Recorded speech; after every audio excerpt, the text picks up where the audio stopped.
Gary Guyton. Let's quickly take a look at the Colts offense. Peyton Manning, University of Tennessee. Joseph Adai, Louisiana State. Marvin Harrison, Syracuse. Reggie Wayne, the U. Dallas Clark, University of Iowa. John Robinson, Missouri Western State University. Tony Hugo, Arkansas. Charlie Johnson, Oklahoma State. Jeff Saturday, North Carolina at Chapel Hill. Mike Pollock, Arizona State. Ryan Dean, Northern Illinois University. They have been mixing and matching along the offensive front. They've used 4 different combinations in 7 games. Manning will start from the shotgun. From the 24-yard line, he swings it outside the Clark, and that'll be a gain of 8.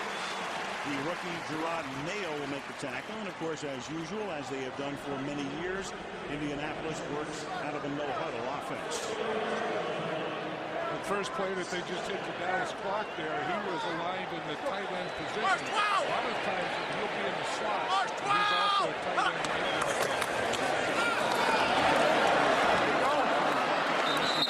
With that sprained hamstring, picks up 1. It'll be 3rd down and 1. And we talked about the fact in the open that it is the lowest rated or ranked rushing game in the league. They're averaging just a little over 70 yards per game on the ground, and a lot of that has to do with Adai missing a couple of games. Dominique Rhodes has been the other back, and of course what's happened too is that the Colts normally use play action with such effectiveness.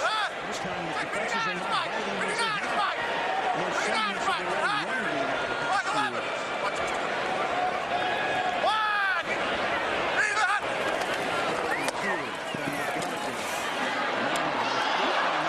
Knocked away, intended for Marvin Harrison, and that's Terrence Wheatley, a rookie, getting the start at corner. A rookie out of Colorado, a number 2 draft choice for them last April, who breaks it up. And you see, he's playing man-to-man on Marvin Harrison here. He starts on a cross, and he does an excellent job not only of covering him, but getting through the traffic to get into position to knock that ball down. Lewis Sanders would normally start at that spot, but he's hurt and inactive tonight. And Delvin Neal actually started at that spot.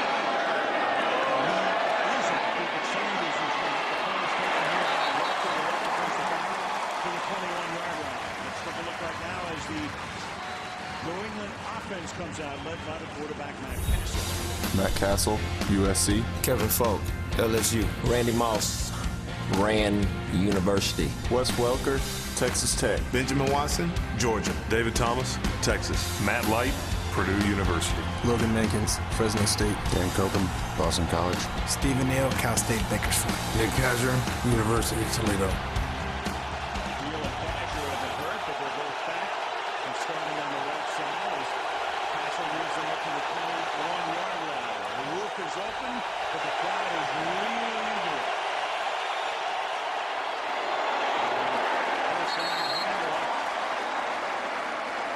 First down will go to Benjarvis Green Ellis, who is starting because Maroney is on injured reserve, and also Sammy Morris is not playing. Matt Castle, his story well known by now.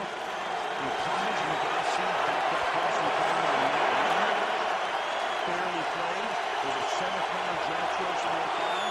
Almost never played. Backing up Brady, maybe knocking up from time to time, and all of a sudden he became a man in the spotlight on opening day.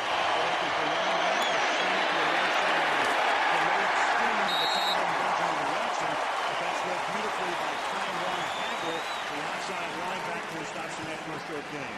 You know, it's interesting. The Patriots are coming out here in 3 wide receivers, and the Colts are playing 5 defensive backs, but they'll have 2 corners and 3 safeties. So they're going to have good tackling in there and good speed. 3rd down and 6. Now they have 6 defensive backs. 4 of those 6 defensive backs are safeties. Marcus and Freeman are the defensive ends. They'll put the pressure on. And so it goes inside handoff and a draw to Kevin Falk. And he cannot pick up the first down. So each team will start with a 3 and out. This is a stadium with a retractable roof, and the roof is open. But just before the game, there's a window, what they call a window. It's about a 244-foot long There it is. You can see it on the northern end of the stadium, bottom of the screen. That had been open. They just closed it before the game to create a little bit more noise. So I thought one of their big advantages.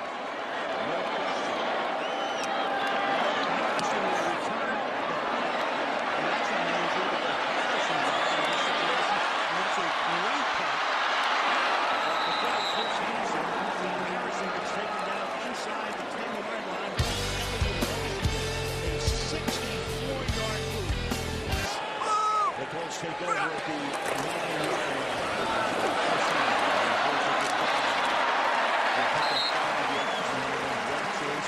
a couple of seasons ago out of LSU was taken down by the outside linebacker Mike Vrabel. Colt defense, their hallmark would be for the Patriot defense as you take a look at them, ninth in the league, giving up 18.9 points per game. And of course Bill Belichick is the defensive mastermind. That's in his DNA, and they feel this year, they're going to have to step it up, obviously, from opening day on. And it's Tom Brady on the other side of the ball.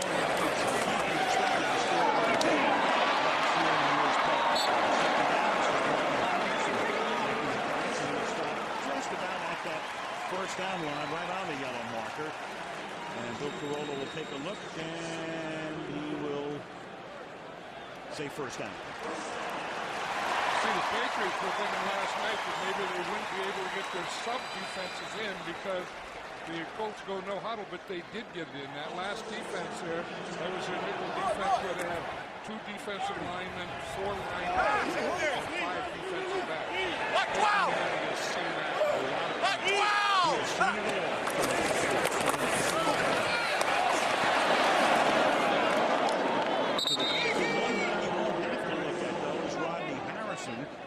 who was hurt with a quad injury and underwent surgery a couple of weeks ago in the Monday nighter against Denver, so he is gone for the season. But Manning, talking about the Patriots, said one of the guys he would always look for was Harrison, but there's no Harrison to look for right now. And what they did is they would play Rodney Harrison on the slot, so they would play him a 4-man line. 45!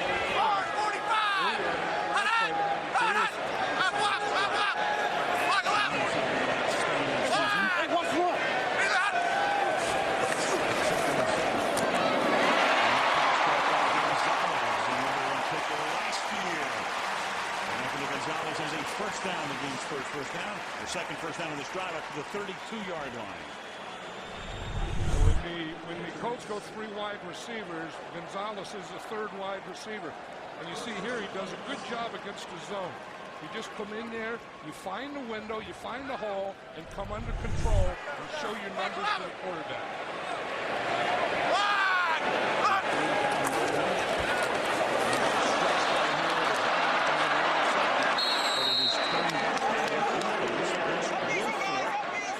Tackle moving to the outside, 5th-year #1 pick in 04 and coming off a $35,000 fine but no suspension.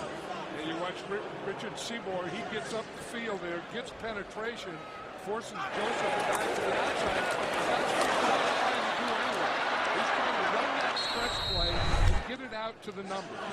He said the first thing he reads is the end man in the line of scrimmage. Then he finds his 2 pullers and follows him. That's exactly what he did on that play.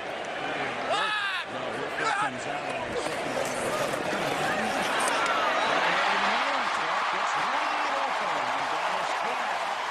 to the 50-yard line and their 3rd successive first down. And the drive that began back at the 9-yard line, a 17-yard line here.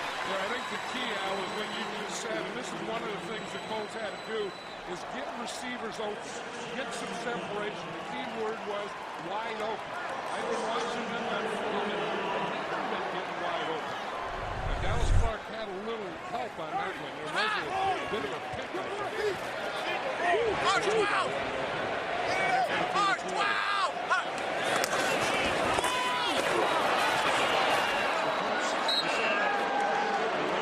That's an alignment they use 70% of the time. In fact, exactly 70%. 3 wides, 1 running back, and a tight end. talking about is they have a wide receiver on this side, a wide receiver on this side, and then a slot here. And they usually like the slot to the wide side of the field. See, here's the hash mark, here's the wide side. They will usually put the slot to the wide side. Dominic Rhodes comes into the game. He was with the Colts and went to Oakland, and then came back.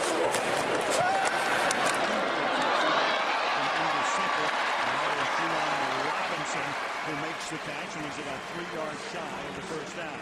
Now Manning in the regular season, not counting postseason, has faced these guys a total of 13 times, and as you can see, 4 and 9. But in Indianapolis, when he's at home, 13 touchdowns and 4 picks. You put him in Foxborough, either in the old stadium or the new one, 13 TDs and 14 picks.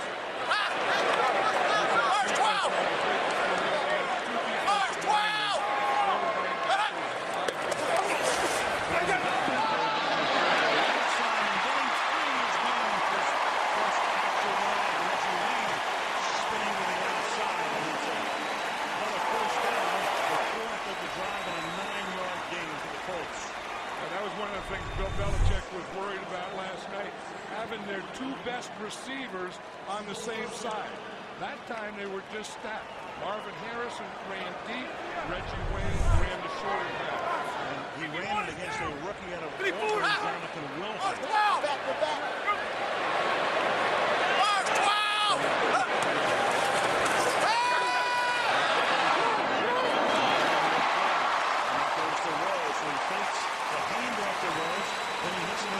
He's tackled there by Teddy Bruschi, and it's a gain of 7, second down and 3.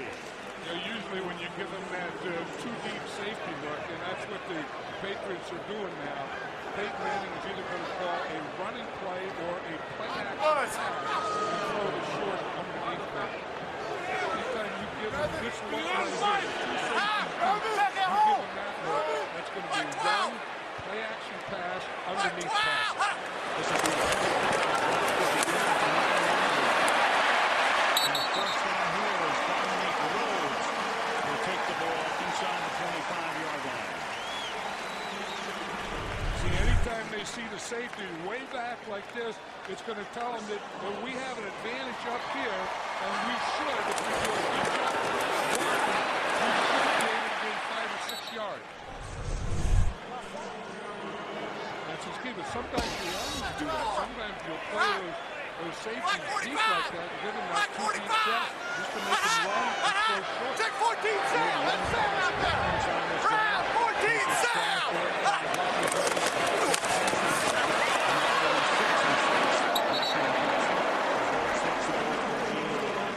Or even 20-yard line tackle there by the defensive end, Ty Warren. You know, and these kind of running plays and the type of balance that the Colts have here really help the offensive line. The offensive linemen just love to run the ball, you know, to be able to tee off, to drive something, and that's what this drive is letting the Colt offensive line do. This drive has consumed more than 7 minutes. Second drive of the game.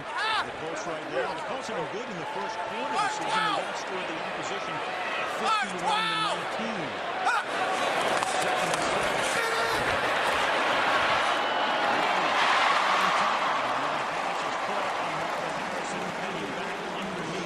About 2 yards shy of the first down. He's tackled by the safety, 36, James Sanders, setting up a third down and 2 for Dungy's team. You see what Peyton Manning did that time, drop back, and then stepped up, and threw it. That was the thing that the Patriots were concerned about. Talking to Richard Seymour last night, he said, the thing that we have to do is push him up the middle and not let him step up. And they didn't do it that last play. Despite their inconsistencies this year, Texas are leading the red zone touchdown. When they get in the red zone, they get into the end zone 3 times over the score. And they'll move the chains again here on a 3-yard run by Joseph Adai. Tackle there by Jarvis Green. Bill Corotto lines it up and says first down at the 12-yard line. I like the way this offensive line is teeing off and how hard the backs are running. I think that's, when you say, what do the Colts need? What does their offense need? That was one of the things that they needed. And they're starting to show some toughness, some aggressiveness, some hard running, those kinds of things.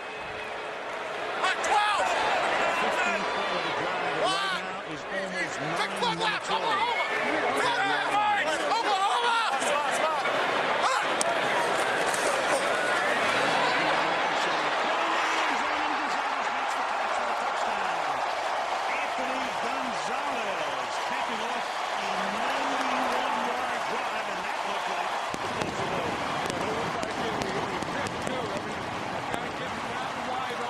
Peyton Manning saw him up there in tight coverage and knew that he can just get this guy outside six. A natural pick. The outside guy starts to run inside or slant, and the inside guy runs an outside pattern, and it makes a natural pick. And that's how Anthony Gonzalez got so wide open. Gonzalez with his first touchdown of the season.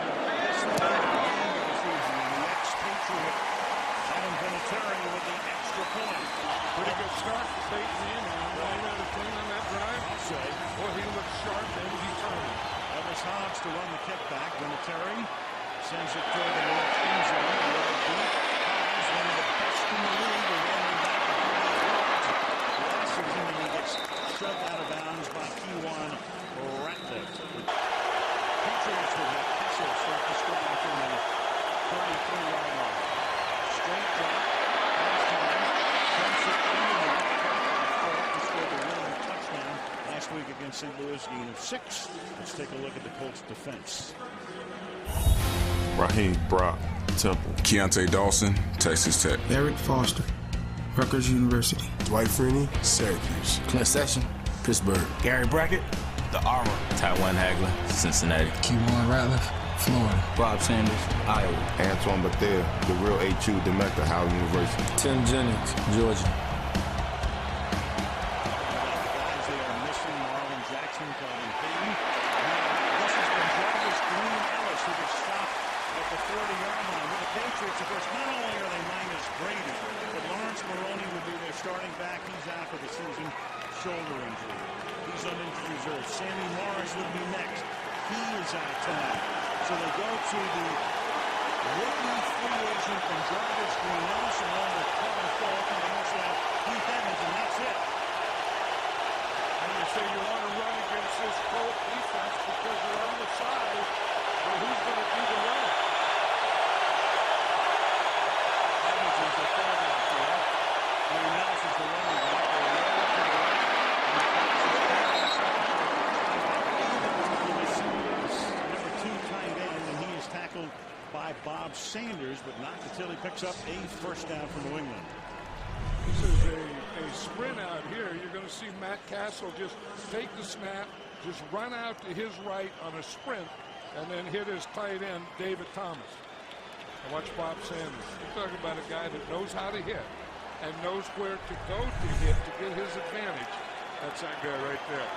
Something I don't think I've ever said in the play-by-play is Bob Sanders missed the tackle.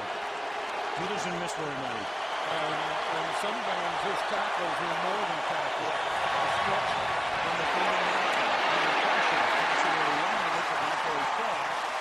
To the 48-yard line. And that's Green had subsequent surgery. That came in the first game of the season. In the first quarter of the first game. Castle out of the shotgun. From the 49-yard line. And then it's caught by Clark. And Clark will pick up the first down. For Castle, it's an athletic family.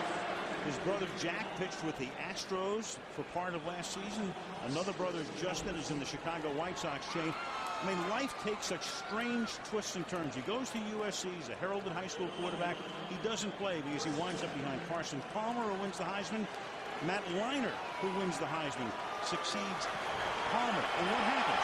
Palmer is now hurt. Leinart is playing behind Warner. And the only guy who's playing today is Matt Castle. Go figure.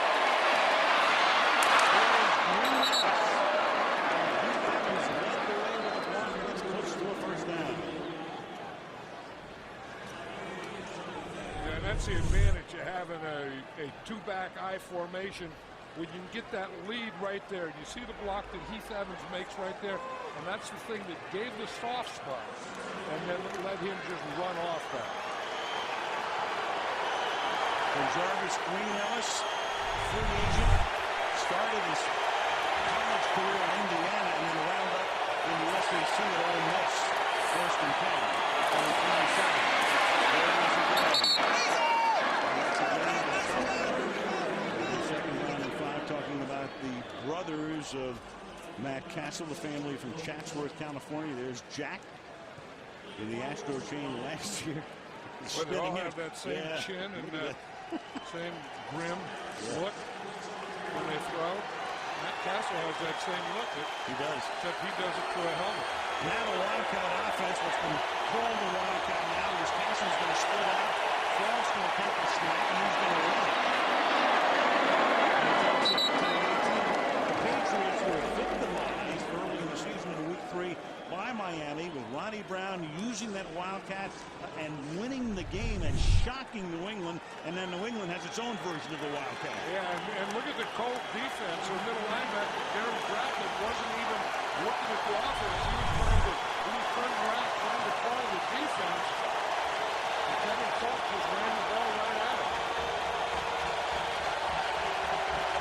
3rd down and 1 now. They give it to the fullback. This is Evans, the left back. And we'll see where they spot this one. A drive that right now has consumed almost 5 minutes. Bill Carollo has not thrown a flag tonight. He's lined up a couple of measurements, and that's been it. And that is a 1st down. Speaking of flags, New England has only 22 penalties all season in 7 games. They're on a pace to have fewer penalties than any team in almost half a century. Right, and I think last week they didn't have a single penalty, right?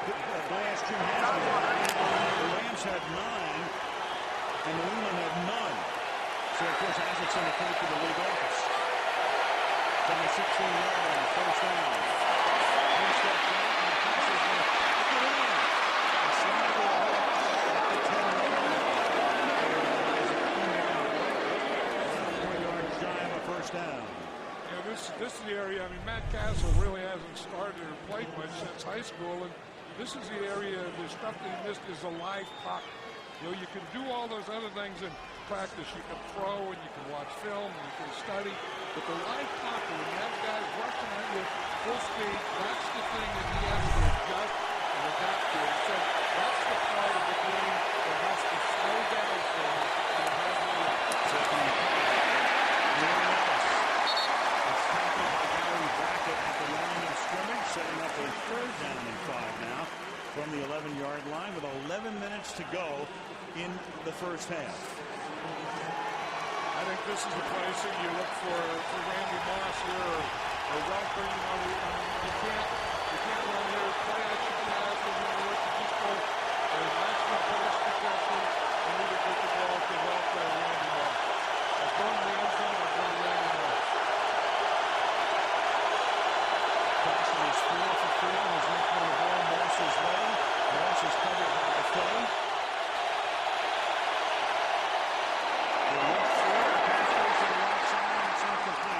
For Benjamin Watson, covered by the cornerback Tim Jennings, and so the drive bogs down, and they'll settle for a field goal attempt. He didn't look over at all on this side of Welker Moss. He's looking at Ben Watson all the way. He throws that out. Very, very good defense by Tim Jennings. And when he got there, he got that right arm in over and knocked the ball in. Now Stephen Gostkowski, the man who supplanted Vinatieri and allowed him left for Indianapolis, a 29-yard attempt out of Hanson's hole, and that is good. So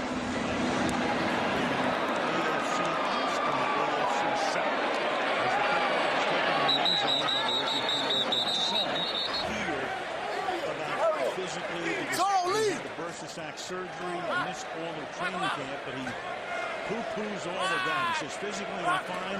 Mentally, he lost 2 in a row, so I'm frustrated. There's no G. Going deep, and that pass is tipped away, intended for Marvin Harrison. That's the rookie Terrence Wheatley, 2nd-round pick out of Colorado with good coverage on the play. Yeah, and that was the one that they ran a lot in pregame, too, with a quick play-action pass, getting Marvin Harrison either going up, straight up the field, or coming into the post. That time it was exactly what he wanted, but that was very, very good defense by Wheatley. And Wheatley hurt himself on the play. There he is. And Delco Neal comes in, replacing Wheatley, who was shaken up on the last play. It's second down and 10.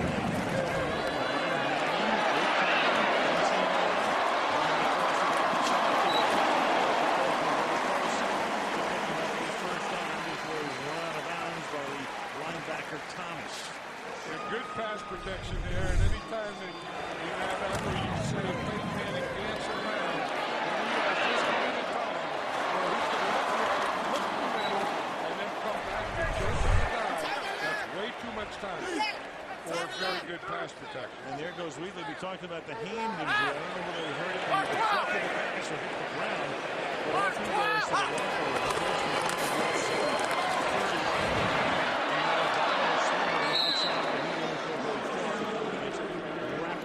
Teddy Bruschi. And Mike Vrabel does a pretty good job. He missed the tackle right at the line of scrimmage, but he got the penetration. And what the Colts try and do is get that stretch play and give it to the outside. And the Patriots defense is trying, don't let him get to the outside. That time Vrabel really didn't let him get to the outside.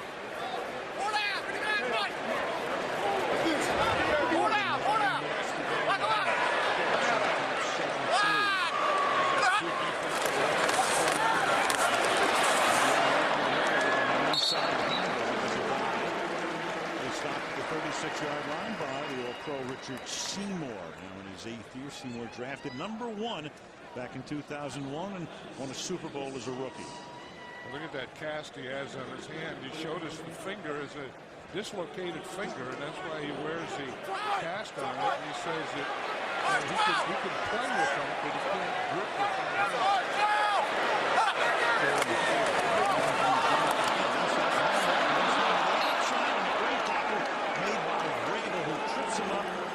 Just as he tried to get out of the backfield and stops the drive.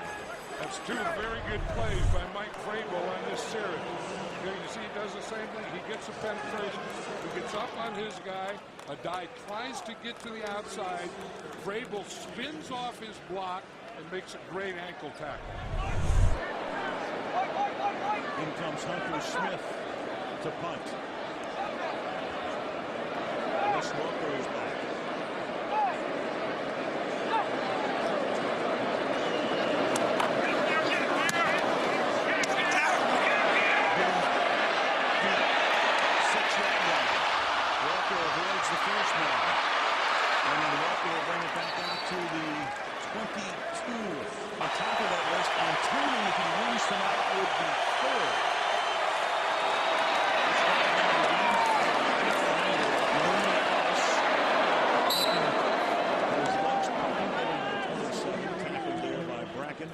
It's so hard to believe that Tony's now been coaching the Indianapolis Colts longer than he coached the Tampa Bay Buccaneers.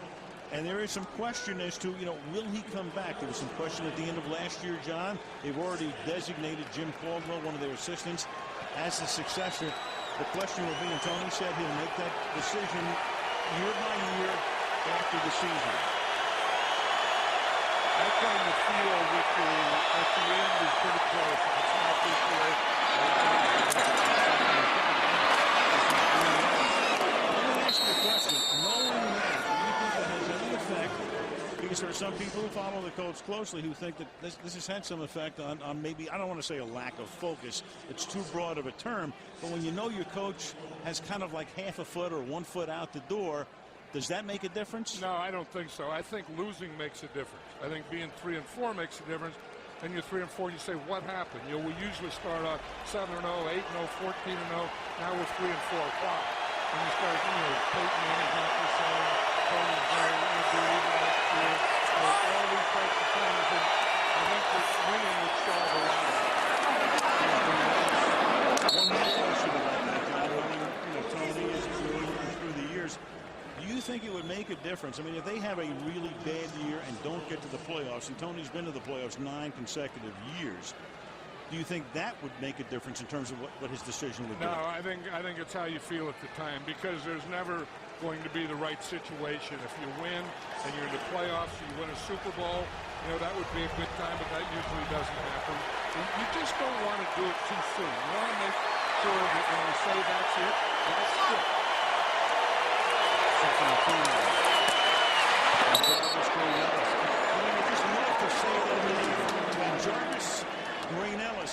his mother's name Green, and he uses his father's name Ellis. They also have a Jarvis Green. They have Ellis Hobbs. You know what the guys call him now?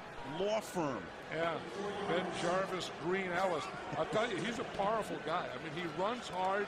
He's kind of built low to the ground. He's a little straight up there. I mean, he has to get down lower because you see the linebacker Kent Session that time got lower than he did. And Jarvis Green Ellis, can I help you? Don't forget to hold the second. This is carrying the 47-yard line. The Indianapolis defense, notable through the years for being smaller but being quicker. Some major problems early on, giving up 188 yards per game in the first 4 games, but much better recently.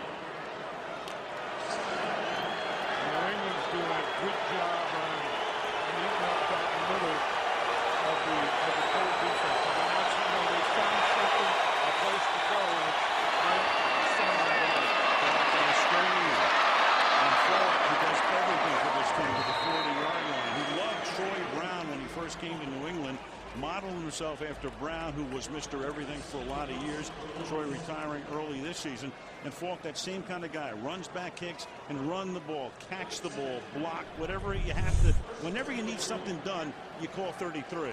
That's right. Watch Dwight Freeney here. You know, we always think of him, you know, spinning and speed rushing. And that's when he gets that right, and he just put his head down and bull rushed him. On the 37 on the outside. Catches made here by Wes Welker. They've had held Welker in check thus far in the game, and Randy Moss has not been thrown to, much less caught a pass. Well, you know, that's one thing with Matt Castle is he's going to throw the underneath pass. He's going to get rid of the ball quickly, and most of his passes are going to be on the timeout. And I think you ought to have a reminder somewhere, just throw the ball, keep somewhere to run it. Can't let him off the hook. Lost cover by Ratliff at the bottom of the screen. Inside Randy Moss here. To the 31-yard line. And it will be 3rd down and 4. For Castle, you ratchet it down. You take a look at this, and they will go without a huddle here. Also, the referee goes on. We'll get back to that in a second. You had Corollo going down, and timeout is taken by Indianapolis. So the lot of passes that he's thrown this year have been behind the line of scrimmage. Much of his yardage, passing yards, has come yards after the catch. 3rd down and 4 after the defensive timeout. From the gun. Protection's good.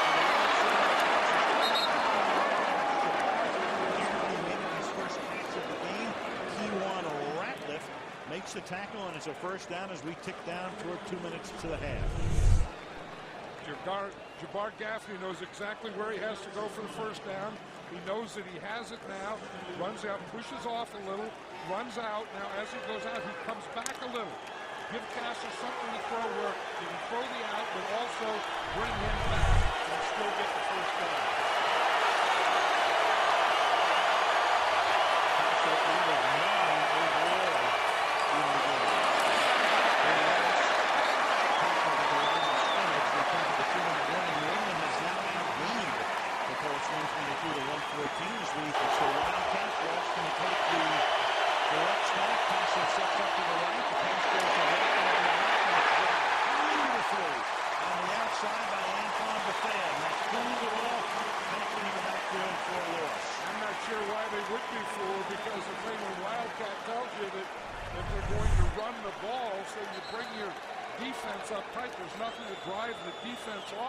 So there's nothing that makes those safeties get back off. They're not worried about pass.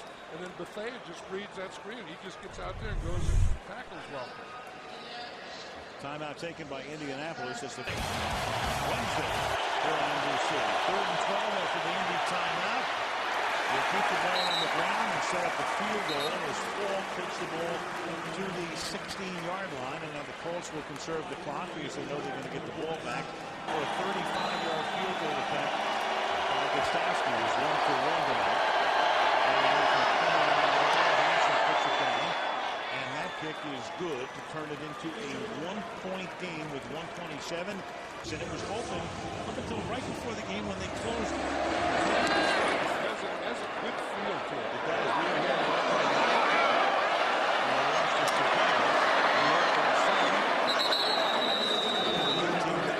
That's where Manning will go to work, John. Look at what the Colts did on their touchdown drive. They were doing a lot of type stuff where they had one guy come, another guy come underneath, right there, and come underneath the bounce spot. Touchdown, it's either a kick or a block or whatever. One guy going in, one guy going out. One kicks were very, very effective against the Patriot defense.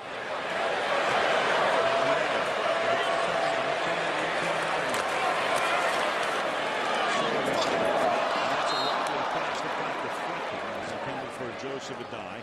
It'll be 2nd down and 10. Colts have had that one great drive, 91 yards, consuming over 9 minutes. But overall, the Colts, apart from that, have been limited to a total of 23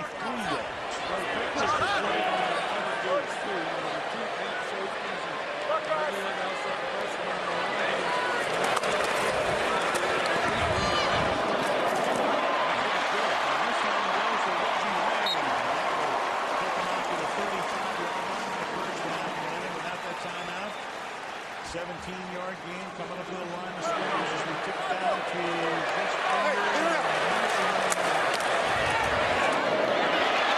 And this is Manning. It's away from the rookie. Will Hyde takes it out almost to midfield. They're spotted at the 48 and up to go. Working rapidly. No huddle. Manning out of the shotgun.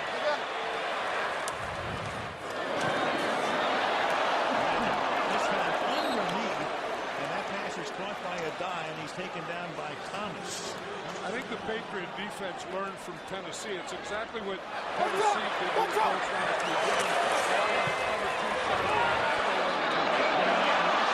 Thomas got a hand on him, and it's incomplete. It was almost picked off by Mayo. But Thomas was going back into coverage, and then he moved up, and he actually was able to deflect that pass and create a 3rd down and 6. And then Mayo almost comes up with it.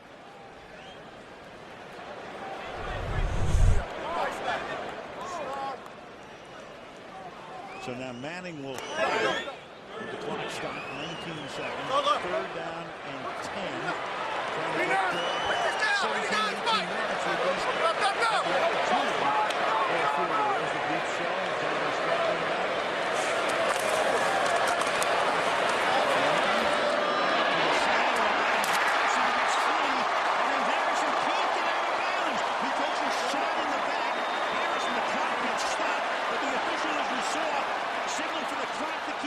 But they stopped the clock. They stopped the clock, and now Manning will down it. Here comes a flag. Harrison was trying to get out of bounds.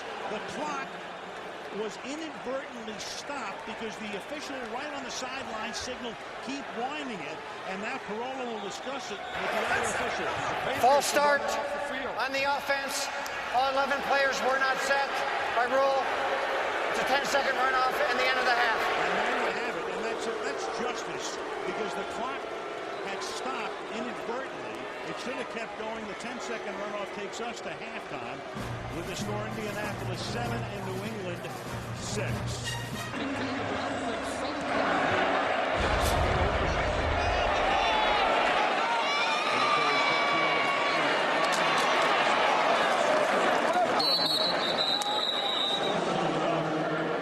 Think about this guy, Randy Moss. Yeah, and you think of the inexperience of the Colts corner.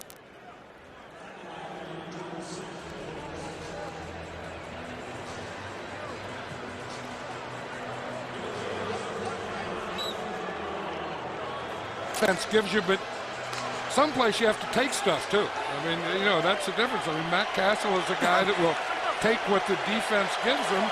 Tom Brady was a guy that would take what he wanted. On first down, Matt Castle will throw, and that's Watson picking up 9 yards, tackled there by Clint Session. Yeah, now here's what they did to Randy Moss in the first half, and you'll see that, they did have a safety over the top, but here's one where he's man on man, and then again it's just zone, and as he goes through those windows, he was taken care of. But here's where they should have thrown the ball though. I don't even know that Matt Castle looked over there, but when you get him man on man, you just have to throw that ball up there in the end zone to be a touchdown. 2nd and 1, then Jarvis Green Ellis for a first down of the 45. By the way, that graphic went by. No penalties in the first half. The flag was thrown at the end of the half because Harrison didn't get out of bounds and was shaken up and needed a timeout because of the injury, and thus you had the 10-second runoff. So New England coming off an entire game last week against the Rams with no penalties, and a first half tonight without a penalty. Patriots have 3 wide receivers in there now. Welker's going over in motion, so they end up with 3 by 1. Welker and Moss on the same side right now, and finally gets Moss, and Sanders said, well, I knew sooner or later they were going to go after you, and I'm going to be right there. Yeah, but I don't think that's the way to go after him with Randy Moss. It's on a screen pass where he just stays right on the line of scrimmage and tries to get a block from Welker there, and Welker was supposed to block Sanders, but you can't block him until he catches the ball. Sanders knows that, so he beats Welker and tackles Moss. So Moss's first catch of the game is good for 1 yard. The ball is at the 46-yard line, and it is 2nd down and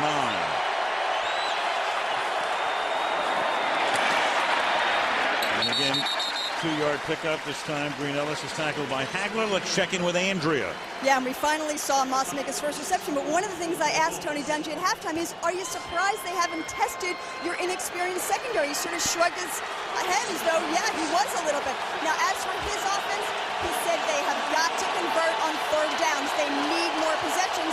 Also have to run the ball. As for Marvin Harrison taking that shot late in at the end of the half, he said he's fine. Marvin Harrison reaching for his back and stayed in bounds, and thus the clock ran out in the half before a field goal attempt. 3rd down and 7. Castle. And he's going to dive for that first down, and he's going to be very close. Oh, let's see. He almost got the umpire. No, he got the first down, but in his signaling first down, he almost punched the umpire in the face. And now they're going to go without a huddle. So Belichick and McDaniels, the offensive coordinator, sends them up without a huddle. Here is a flag, and this is Falk now. So you have what could be the first accepted penalty of the game. There's no foul on the play. They still don't have a penalty. Flag came out by mistake by Belichick. And we're going to have to wait and see exactly what it is that he's going to go after. New England is challenging the ruling on the field that there were 12 members on the defense. We'll review the play. Belichick won a challenge like that in the Super Bowl a couple of years ago. But here's the guy that would have to be the 12th guy, this guy right here. It would have to be that guy. Half the team's running off the field. Because the other guy was the 11th guy, I think. Right. I think that Belichick thought that the guy who was really the 11th guy was the 12th guy. And the 12th guy was probably off, right. Right. That's what I'm surmising here after looking at these replays, and the crowd's getting very impatient. Here's Carollo.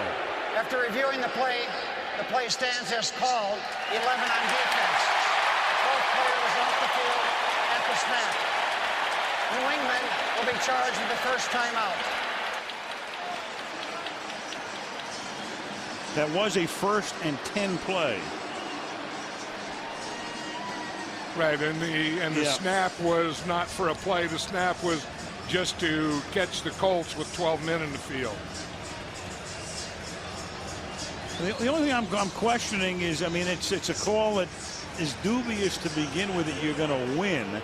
And even if you do win it at this point in the game, how important is it?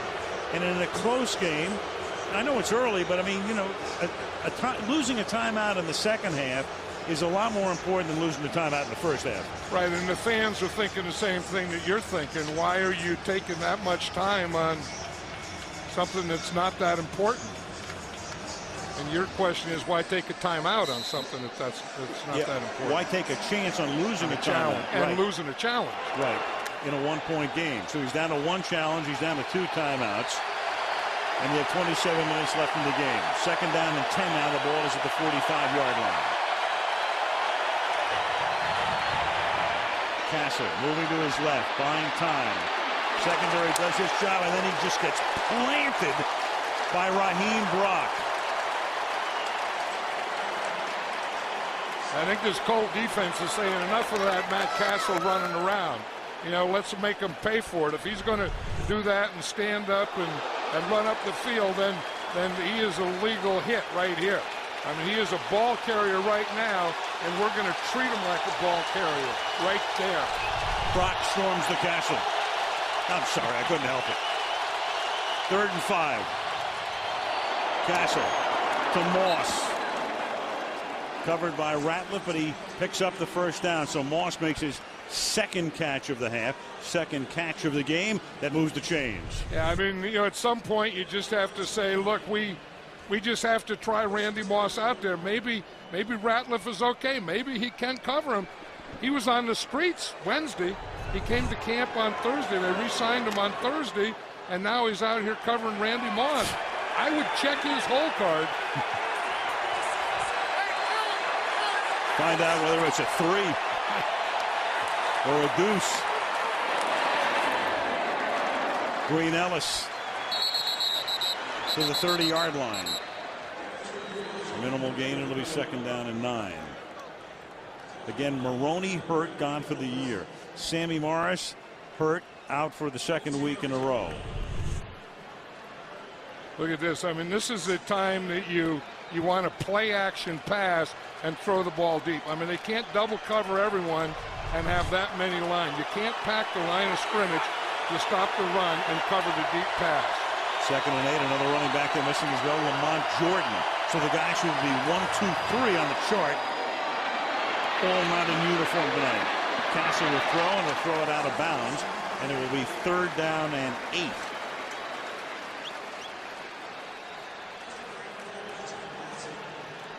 Yeah, they had 3 safeties and 1 corner in there, and that was because the Patriots had 2 tight ends and 2 backs in and only 1 receiver. Giordano was the 3rd safety. Now Ratliff comes back in at his left or right cornerback spot in this alignment. Moss will line up over him. Again, I'd just check him. I mean, I would go out there and I would check Randy Moss out there right here, and I would see what the heck they're going to do to him. 3rd and 8. Doesn't even look there. Instead to Welker, and that's a 1st down. So he goes to his money man. Welker, the leading receiver on the team for a 1st down. West came into the game with 49 catches. And you know what's happening out there to Randy Moss, and I keep saying you have to check him, and he doesn't even look out there because his pre-read is telling him that there's a double out there on Randy Moss. If the safety is off, you see the safety here? He sees this on a pre-read, so he says, I'm not even going to look to that side. Welker's 2nd catch of the game, and a whistle before the snap.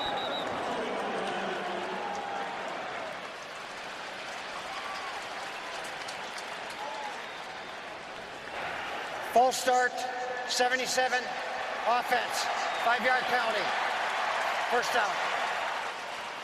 That's Kazir with a penalty. That's the 1st penalty against New England since the 3rd quarter of their game on that Monday night against Denver a couple of weeks ago. Yeah, their offensive line is doing a pretty good job. I like what Matt Light is doing over there against Dwight Freeney. You know, Freeney is usually, you know, a pain for all passing teams and games. I think Matt Light has done a pretty good job today. 1st and 15 over the middle. Here's Welker, 3rd catch of the game, and it's a pretty good tackle there by Ratliff to stop him at the 17-yard line. I think when you're going to throw underneath and you're going to take what the defense gives you, you're going to find out it's going to be Kevin Falk a lot and Wes Welker. I mean, that's the underneath stuff. That's the stuff from the slot, you know, those kinds of things. And you're not going to throw a lot to your outside receivers. Falk on the sidelines. Green Ellis is the running back. 2nd down and 8. 2 tight ends, 2 wide receivers. And a timeout here on NBC. 2nd down and 8 after the timeout. Ball at the 17. New England's had the ball for the entire quarter. And they're going to give it to Falk, and he's going to run through the middle, and he's going to pick up the 1st down. Kevin Falk with so many big plays through the years, and another one right here. Watch what he does. He comes back, Matt Castle does, and fakes out to Randy Moss on the left. Moss is wide left, so he fakes like he's going to throw it to him, then comes back and hands it to Falk on a draw. One thing that Randy Moss has done tonight is taken Bob Sanders out of the defense for the run. 1st and goal. Green Ellis back as the running back. The fake to him. To the outside goes the pass, and that's caught, and then getting hammered after a gain of 2 is the 2nd tight end, David Thomas, at the 6-yard line. Jennings and Taiwan Hagler hitting him like marvelous Marvin Hagler. 2nd down. And Bethea was in there hitting him too. That's one thing about this team. You know, they always say that they have great speed, and they do have great speed, but they're also very, very good tacklers. 2nd and goal. Indianapolis has not seen the ball in the 2nd half. This drive began back at the Patriot 28-yard line. Green Ellis. And Jarvis Green Ellis tries to take it in and does. Touchdown. Well, he showed the power at the end of that run. Again, it's the draws plays that have gotten him. And this one here, Green Ellis just takes it. It's a delay or a draw right here. Hands it to him, gets a lead by Heath Evans, leaves his lead, and then just powers right at the end. And they will go for 2 with a 5-point lead. So Green Ellis, who scored a touchdown last week, has the 3rd of his burgeoning career. 2-point conversion coming up here. I was saying that Bethea was a pretty good hitter. Then Jarvis Green Ellis was a pretty good hitter on that one. 15-play drive, 72 yards, trying to make it a 7-point lead.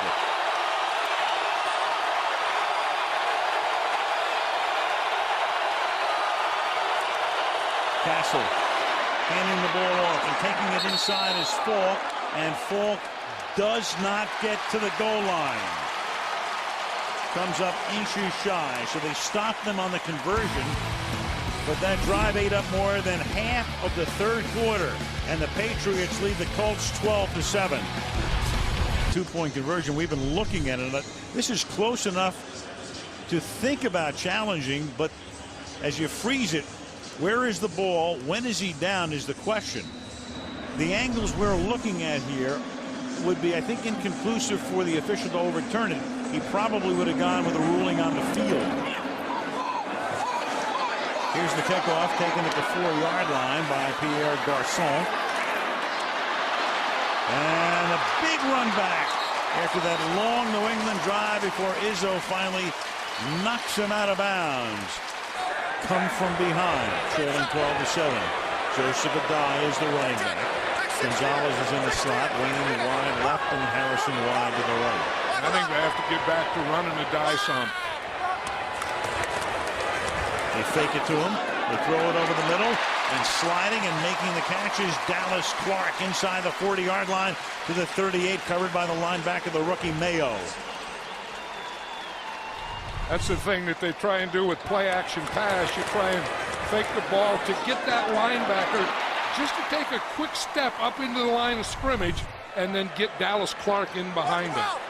Manning wanted to call in quicker from Tom Moore, the offensive coordinator. That was a gain of 18. Now they run a dive, and that's Mayo right there to meet him as he crosses the 35-yard line. Happy birthday. It'll be the 70th next week for Tom Moore on the headset to Manning with Harrison and Wayne. And as Peyton has told us through the years, Tom, he'll call in concepts. Right, I was watching him practice the other day, and that's the way they practice it. Tom Moore stands way off on the side all by himself. Peyton Manning is out in the field, or in the huddle, or no huddle, calling the play. 2nd and 6. Manning backing up as he throws, and that pass is incomplete. The pressure is on. Peyton had to throw it backing up, intended for Gonzalez. It'll be 3rd down and 6. See, and then the wide receivers in this no huddle, Marvin Harrison and Reggie Wayne, they don't come into the huddle or even close. They just stand out there. Now the communicators are the slot guys. So Peyton Manning calls the plays, and the slot guys or tight ends have to tell Reggie Wayne and Marvin Harrison what to do. This play here, they brought Reggie Wayne in from the outside guy on the left to into this position here. Now you've got 3-by-1 with 3 receivers to the left side. Only Harrison to the right. Manning looking left. Has time. Throws. Passes right there and is caught by Reggie Wayne. Reggie Wayne tackled by Brandon Merriweather, taking the spot of Rodney Harrison. Yeah, that was an interesting thing. Reggie Wayne had started as the outside receiver. They called the play on the line. They brought him into the slot, and then they run him on that out. What I said, Rodney Harrison, of course. First down from the 24-yard line. And Adai picks up 2 yards. Tackle there by Gary Guyton, the good-looking rookie out of Georgia Tech, a free agent. So you see again Wayne out here in the left and Harrison out in the right, not going into the huddle. Now as Dallas Clark breaks the huddle, he goes out and he tells Marvin Harrison what the play is. Morse code is easier. 2nd and 8.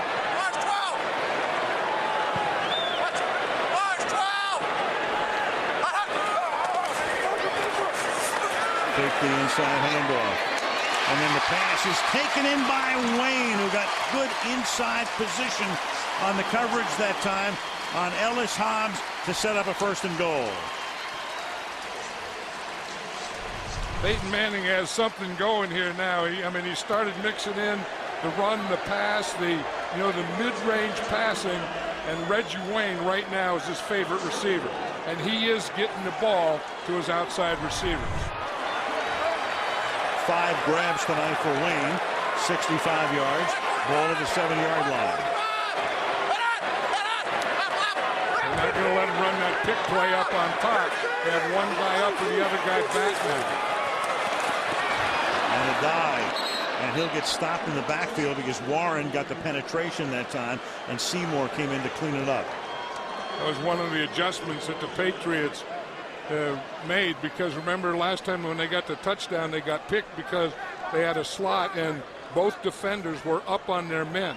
This time they have one guy back and one guy up. 2nd and goal. Now they're both going to now they can get picked up there on top. Gonzalez in the slot. Harrison is outside. And the pass is incomplete. And it was Harrison who ran into Deltha O'Neal with the coverage on the play. It'll be 3rd down and goal. Now that was the slot up there on the right. Marvin Harrison is the outside receiver here.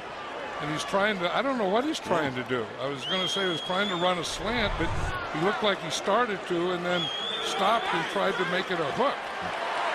And it ended up as a nothing. As a stumble.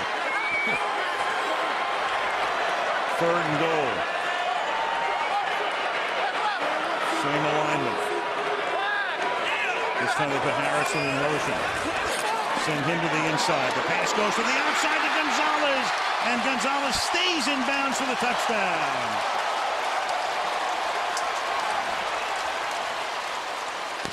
It was almost like that first one that they got in the first half. And the Colts are going to go for 2. He went to work on Mike Richardson, the 2nd-year DB out of Notre Dame. 2nd receiving touchdown tonight. See, again, the outside guy comes in, the inside guy goes out, and there was no pick or rub at all involved in that. And now with a 1-point lead, they will go for 2 here with a score 13-12 and 3:12 to play in the period. And this time Wayne and Harrison both go to the right side.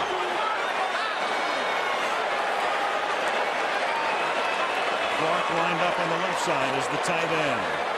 Wayne comes in motion to the inside. The fake to a dive. The pass to the end zone is caught by Wayne for the conversion. So Wayne, who did so much damage on that drive, setting up the Gonzalez touchdown, now with the conversion, and it's a 3-point lead. Indianapolis 15, New England 12. And I thought, he's not going to eat that. Heck, he gobbled it up. I know. I apparently at a press conference the other day, I heard him say, is that candy corn in the back? So we brought him some yesterday. He ate the whole bowl. Yeah, you brought him a load. Juggled, picked back up by Hobbs. And he takes it up to the 25-yard line. And that's where they'll begin this drive. And let's go back to the 2-point conversion and look at this, the concentration that's required by Wayne because of the hit that he's going to absorb. Yeah, and he takes, I mean, he knows he's going to get it. And he makes that play and stays right there, keeps both feet inbound, and take that shot from Brandon Merriweather. I was talking to Peyton Manning the other day, and Reggie Wayne didn't practice. And I said, is Reggie Wayne going to play? And he said, I'll tell you this. He said, Reggie Wayne is a warrior. He had a knee issue and was limited in practice this week. And here's the pass now to Moss. And Moss will have enough for the first down. He's tackled there by Kewan Ratliff as we tick down under 3 minutes to go in the third. Well, we're kind of getting into the game that you anticipate when you have the Patriots and the Colts. Moss shut out in the first half. They never even looked at him to throw a pass to him. And then here in the second half, the first pass was just good for 1 yard. Now he's picked up a total of 21 and 3 grabs and a first down here. Well, you know, it's just a matter of time where they run the slot deep and run him deep to the same side. Into traffic, and that's intended for Watson. And he was popped by Clint Session. Second down. That's one thing, you know, we were talking earlier about these linebackers and secondary. They're not very big. They don't have a starter over 6 foot as a linebacker. But they will hit you. That's a common sight when you see Marvin Harrison sitting on the end of the bench all by himself. He's always been that way. That's nothing new. Second and 10 from the 35-yard line. Falk. And Falk out to the 50-yard line. Kevin Falk tackled by Sanders and Ratliff. A gain of 15 to midfield. First down, New England. You know, again, anytime you get those two safeties deep, then you know that Bob Sanders isn't going to be in there, and they can run this draw all night, and the Patriots have been doing it. I mean, they've found something to say that we can, if they want to keep those safeties back off like that, we can hit that draw to either Green Ellis or Kevin Falk all night.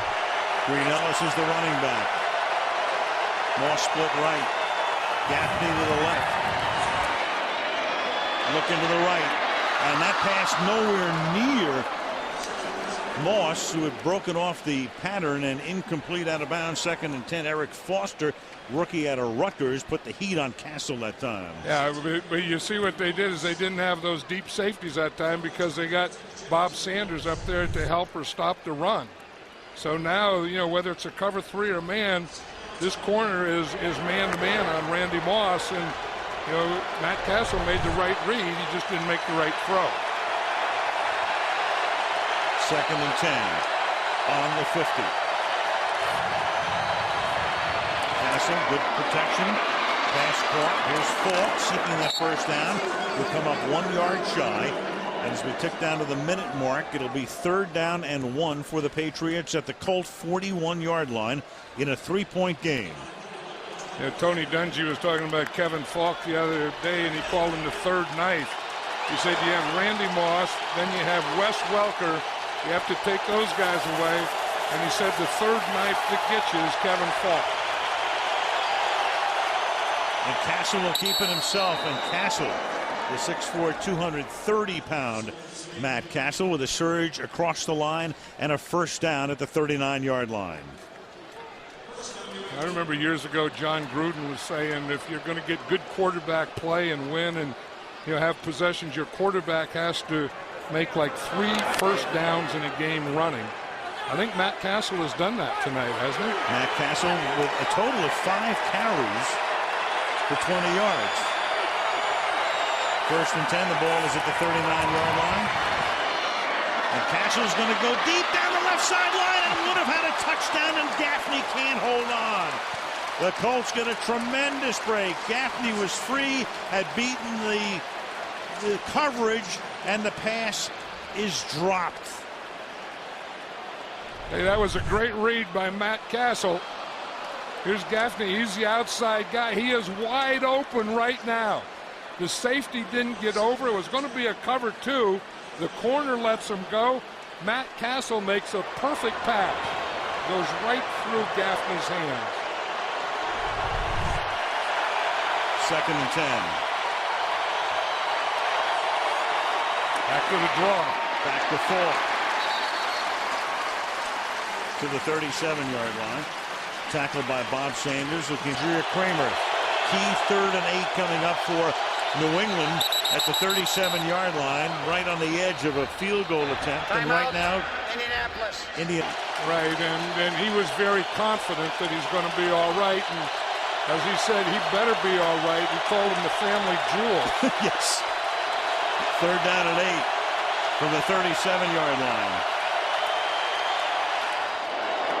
And that pass is caught, so he goes to Moss for a very key 3rd down conversion. Randy Moss got inside Jennings, and they moved the chains. You know, and the Colts didn't blitz. They decided they were going to blitz, and here they come, and then they go to Randy Moss. Matt Castle does a good job of reading that. He knows, okay, it's a blitz, and I know I have man-to-man out there on Randy Moss, and I'm going to get him the ball. From the 26, Castle 17 to 22, 133. Very efficient. Falk. You know, you look at Castle. We saw him against San Diego. Didn't play well that night. They got beat 30 to 10. But you can almost see him because, you know, between us seeing him live and watching all of their games, either on tape or on television, just the confidence, you know, building and building each week. You're right, and he's getting a better feel for the game, and things are slowing down for him. And he said, but it's really not fun. Everyone says, go out there and play and have fun. He said, fun? Are you kidding me? He said, this is 4 quarters of chaos. Right. That's exactly what he said. 2nd and 4 from the 20. And that's caught by Watson. He tries to roll for a 1st down. And they'll spot it, I think, a little shy of a tackle there by Sanders. But you have the feeling that the coaching staff and the whole team, you know, after Tom Brady went down, really did rally around Matt Castle. Definitely. And they looked at it and say that is a 1st down. So they give him a nice spot on that last play. And there's Josh McDaniels, the offensive coordinator, sending in the calls here. And now we'll send in a 1st down instead of a call for 3rd down and inches. They have a pretty good plan here. If they keep it too deep, then they just run the draw. They're in too deep now. I think he's either going to throw underneath or draw. Castle sliding to his left, and that pass for Green Ellis is at his feet. Raheem Brock put the pressure on Castle that time. It'll be 2nd down and 10. We haven't had a sack in the game for either team. No sacks and a total of 2 penalties. And there is Dwight Freeney. Remember, he had that foot surgery in the offseason. They lost him in the Indianapolis game last November. And there is Mathis. Mathis having a good year, but for Freeney, it's been a little bit of a struggle. 2nd down and 10 at the 16-yard line. You notice that guys that have to block them don't never put their hands in the ground?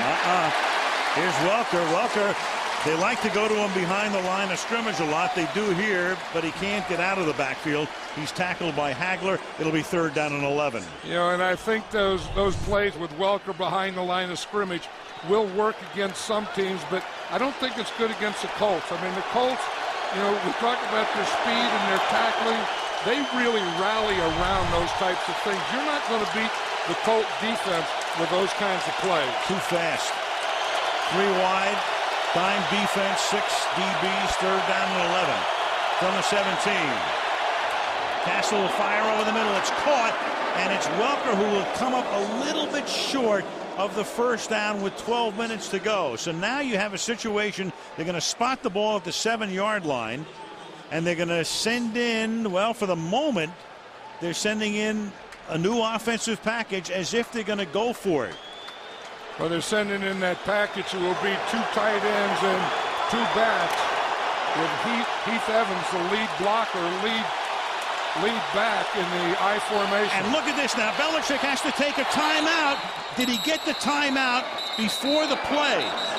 And he does. But so I don't know how you can be on the field and take a timeout like that. Well, he ran out onto the field. He takes a timeout. It is their last timeout. They are out of town.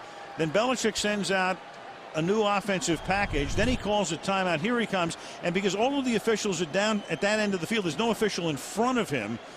In other words, there's nobody there. He has to go to the nearest guy, and the nearest guy is 40 yards away to get his timeout. He does. But remember, he lost one on a challenge, and Castle took one, and that is the rule. The coach can run out on the field in that situation with all the officials in the next county. They want to make sure that the timeout is granted.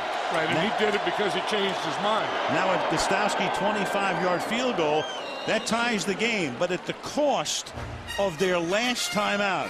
They'll be with 11:33 to play in the fourth quarter. A lot of interesting strategy ahead as we go down the stretch in this one. Pierre Garçon from the 5-yard line gets chased out of bounds. Well, you know, with Brady out, will they make the playoffs? If they go to 6-2, they'd be looking at a bye right now halfway through the season.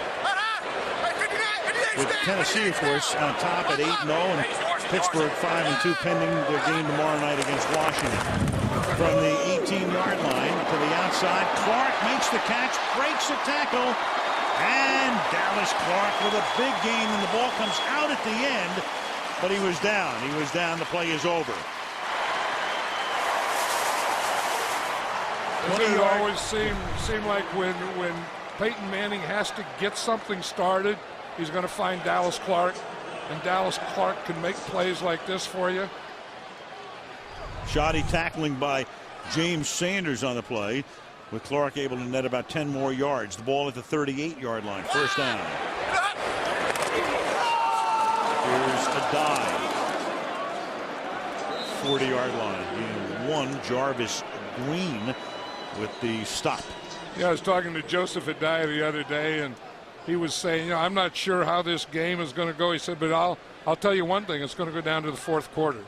He said it's not going to be over in the second or third quarter, or early in the fourth quarter. He said when we play these guys, it always comes right down to the end. A lot of great battles through the decade, including the regular season game in here last year when they both came in unbeaten in week 9. And Clark cannot make the catch. Mayo with the coverage on the play, incomplete. It'll be 3rd down and 9.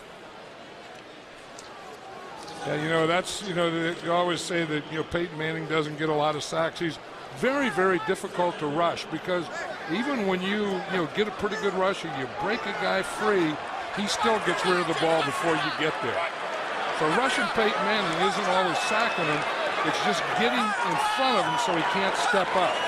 No sacks tonight, 3rd down and 9. Ton of time. Manning throws on the money to Gonzalez for a first down. So a 3rd and long conversion tackled by Merriweather. The ball will be spotted at the 37. That's a 24-yard gain. Yeah, that was excellent pass protection, and that gives Gonzalez time to get in here and get in that hole of the zone where you get beyond the short guy and in front of the deep guy. And I'll tell you, it's just something that Peyton Manning does perfectly is hit the receiver going into that hole of his zone.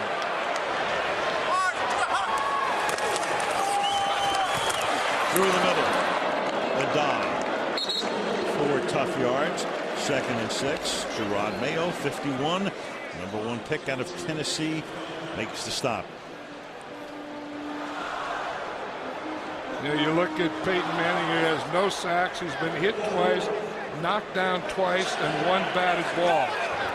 Part of that is the offensive line doing a good job, and a big part of it is Peyton Manning and his Peyton Manning and his quickness in getting rid of the ball. And that's an offensive line that has been in flux this season. 4 different starting combinations in the first 7 games of the year. 2nd down and 6th down. A dive. And that's a nice play to stop him as he reaches the line of scrimmage. That's Gary Guyton. We've been talking about him tonight a little bit. Free agent out of Georgia Tech, and a guy who has made the team and has played a lot, and Belichick loves this guy. Yeah, and he plays all over. I mean, he's an inside linebacker, as we see here, or he's an outside rusher, and he can play any of the 4 linebacker positions in the Patriot defense. 3rd and 7.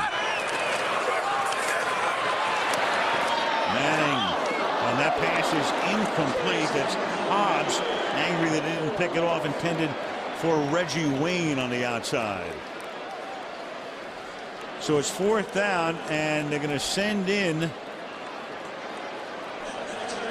Vinatieri, who has not made a field goal of 50 or more yards in his last 91 games, or in other words, that's about 5.5 seasons worth. 0 for 7 during that time. This will be a 52-yard attempt against his former mates. Hunter Smith to put it down. There's a flag. The kick for the moment is good, pending the penalty. I think the penalty was against the Patriots, though. I think they moved.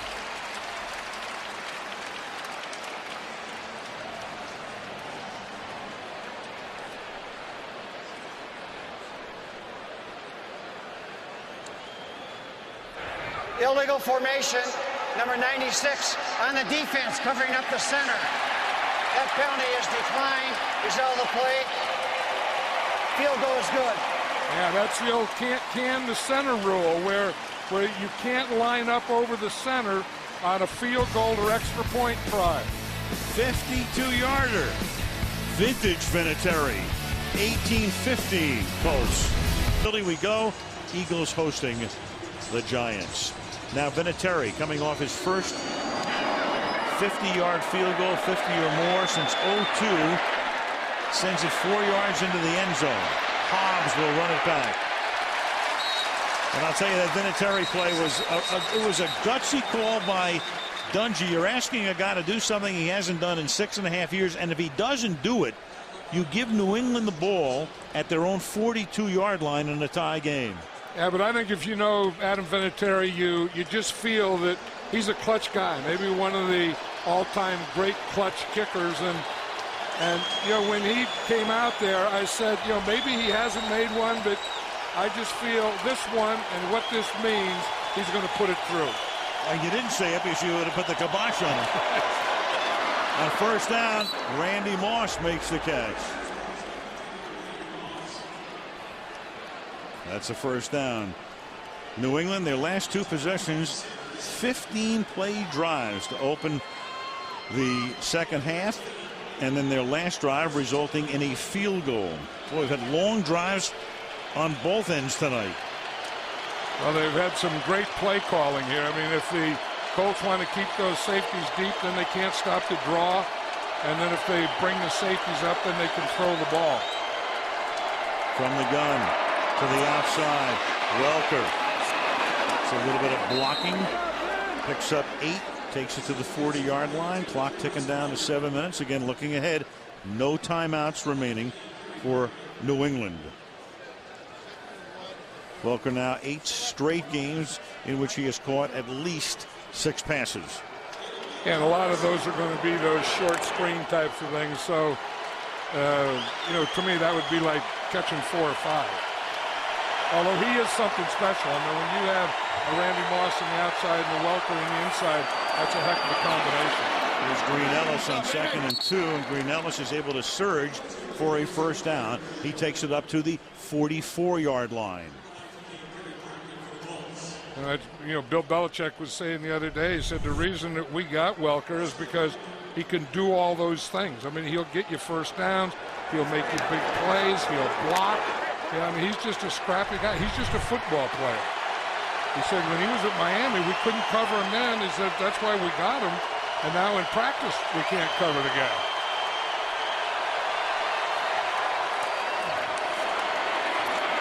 Castle guns one. A strike right over the middle to David Thomas to the 41-yard line.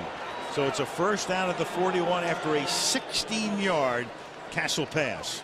And as you said, he drilled that thing in there. That's an area when you run someone deep and you run the safeties off, then that hole underneath in that zone is perfect for that tight end like David Thomas to come in that location. Fastball got him swinging. Falk is in the backfield. It's like his brothers. In fact, he was a pitcher too, wasn't he? Falk. And Falk is close to a first down. So another good-looking New England drive. Tackled there by Brackett. They'll spot it a yard and a half shy of the first. Yeah, this is their game plan. Again, you see both these safeties deep. They know that they're going to have that draw inside because those safeties can't get up there and do anything about it. So when you do make it through the line, you're going to pick up 6, 7, 8 yards. Green Ellis, the running back. Second and a short 2. Now you can throw it outside. From Jarvis, Green Ellis looking for that first down. A flag comes in at the end of the play. After the play was over, personal foul, unnecessary roughness. Number 86, 15-yard penalty, and the down counts. Third down. Well, they had to see, they had to put the ball back down to see whether it was third down or first down. Since the penalty came at the end of the play, they are short of the first down, and now the ball will be moved back on third down to the 45-yard line. You see David Thomas is number 86.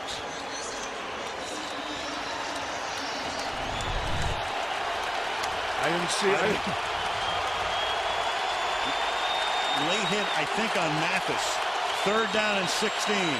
The ball is at the 45-yard line.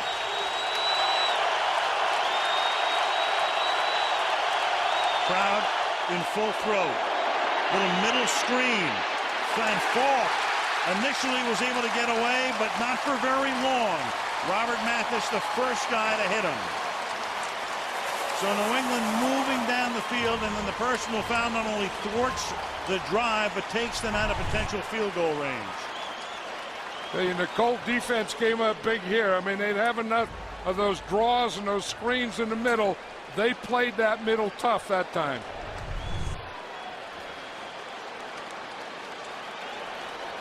So it'll be fourth down and 16, and they're going to line up to go for it. And part of this would have to do with the fact they don't have any timeouts left. So they're going to go for it on fourth and 16, and the pass gets intercepted at the 25-yard line by Bob Sanders. He'd have been better served knocking it down, but the ball fell right into his lap.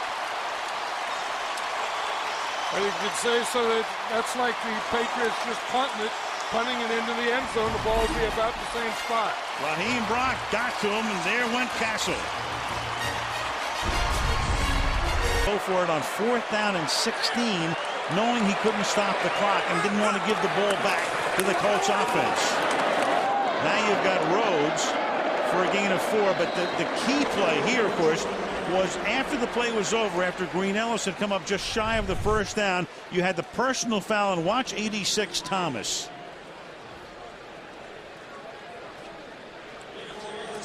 Right there, and again, you look at the shot and say, well, that was a legal shot. The problem was it was after the play was over. It was after the whistle had blown and after Green Ellis was down. And what was huge on that play is if Green Ellis gets the first down, because the foul was after the play was over, it would have been first down after they'd assessed the penalty and not third and 16. This is Marvin Harrison now making the catch, and that will move the chains, and more importantly, move the clock. Under 3 minutes to go. And Delta O'Neal is playing off of Marvin Harrison, and you do that to Marvin Harrison, and you let Peyton Manning see it, and he's going to get the ball out there. Look at this now. With the lead, the Colts want to slow down everything, so instead of going no huddle, you see something you very seldom see, the Colts in a huddle. Colts milking the clock. It's a headline you almost never see. Manning taking the clock all the way down to 3. And he gives it to Rhodes. And Rhodes is able to bang his way up to the 46-yard line, and that's going to take us down to the 2-minute warning. When Colts with a 2nd down and 7 now, and a chance to milk more of the clock. They've got Darrell Reed, the defensive tackle, special teams maven in at fullback, and they give the ball to Adai. And Adai to the 47-yard line. And John, we talked about it early on. Belichick with the challenge when the result wouldn't have benefited him that much. Castle had to take a timeout. Then there's another timeout taken after they decide, well, maybe we'll go for the touchdown. No, we'll go for the field goal. And that played into the strategy at the end.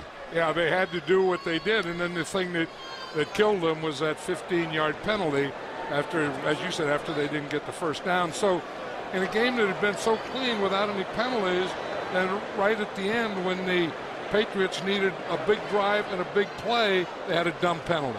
Manning saying we'll take the timeout with 1 second. And the other thing that was the killer was that Gaffney drop with a 3rd down and 6. Able to take most of the time off the clock before they'd be forced to punt.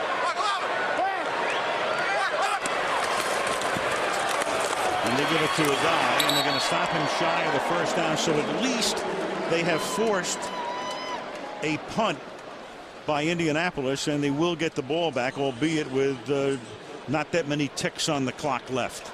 Right, and it's an automatic timeout, a change of possession. So once the Patriots get the ball, then the clock will stop. Castle ready to come back.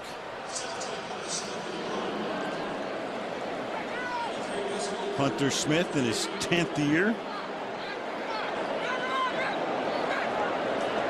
One of the best in the league, and with a Colt offense through the years. Patriots have 10 guys up there. They're coming on a block. Seldom used. And now they run the clock all the way down and take it down to 29 seconds. This game, but then use that as a springboard to win a whole bunch in a row. Oh boy, low snap. And Smith was able to dig it out, and then he booms it through the end zone. So that's going to stop the clock. And that factors in as well. 4-man line. 7 back. Castle chased out. Castle going deep downfield. And that is incomplete. Randy Moss with a lot of company. Come on. Bob. 2nd down and 10. And going into that 3 level. They have everybody but Martin Brodeur back there. 7 yards to even have any chance and get out of bounds. And do it in less than 9 seconds. And now this is Moss. And Moss will look to lateral when he can. Just gives up the football. And the Colts will cover it up. And that'll do it for this one from Indianapolis. Tony Dungy gets his team back to 500 at 4-4 at the halfway mark of the season. Bill Belichick's Patriots now 5-3 and heading home to face Buffalo next week. The